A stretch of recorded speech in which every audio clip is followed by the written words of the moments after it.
তোমাদের জাতির পিতা ইব্রাহিম তিনি তোমাদেরকে মুসলমান বলে নামকরণ করেছেন। এখানে আমাদের জাতির পিতা ইব্রাহিম আলাইহিস সালামের এক সন্তান ইসমাঈল, ইসহাকের ছেলে হলেন ইয়াকুব, ইয়াকুবের অপর হলো ইসমাঈল। ওই ইসহাকের যে বংশ আছে সেটাকে বলা হয় বনু ইসরাঈল।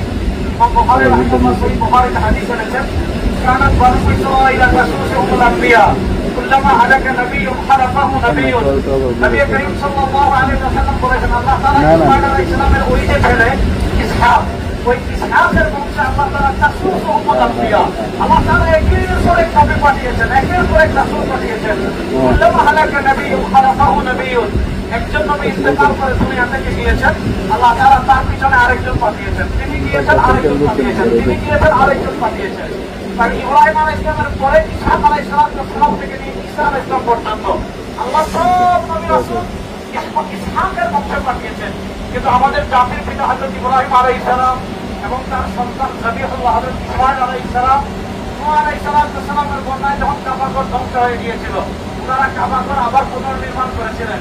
কাবাঘর পুনর্নির্মাণ করে আল্লাহ তাআলার কাছে অনেকগুলো দোয়া করেছিলেন।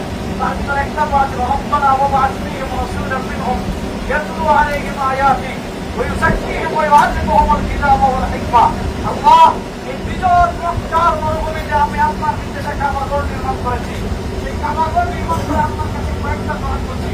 তার ভিতরে একটা হলো ওয়াবআস ফীহিম রাসূলাম মিনহুম, দোয়া আছে মিন আনফুসিহিম, যে আল্লাহ মক্কা তাদের মধ্য থেকে একজন নবী বানান, একজন রাসূল বানান, যিনি তাদেরকে কোরআন তিলাওয়াত শিখাবেন, কোরআন শিখাবেন, তাদেরকে আত্মশুদ্ধি শিখাবেন, তাদেরকে দ্বীন এবং শরিয়া শিখাবেন।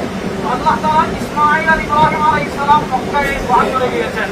আল্লাহ তাআলা এরপরে সব নবী ওই বংশে পাঠিয়েছেন, কিন্তু তাদের দোয়া কবুল করে মাত্র একজন নবী আল্লাহ তাআলা এই ছেলেকে পাঠিয়েছেন, এই বংশে পাঠিয়েছেন। তিনি হলেন ইমামুল আম্বিয়া সাইয়্যিদুল ওয়ালাদি আদম ফখরুল মাওজুদা জনাব মুহাম্মদুর রাসূলুল্লাহ সাল্লাল্লাহু আলাইহি ওয়াসাল্লাম।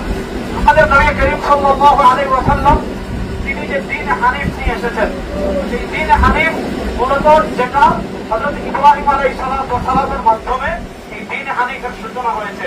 নবী করিম সাল্লাল্লাহু আলাইহি ওয়াসাল্লাম এজন্য জায়গায় জায়গায় জায়গায় জায়গায় তিনি আমাদের জাতির পিতা হযরত ইব্রাহিম আলাইহিস সালামের কথা স্মরণ করেছেন।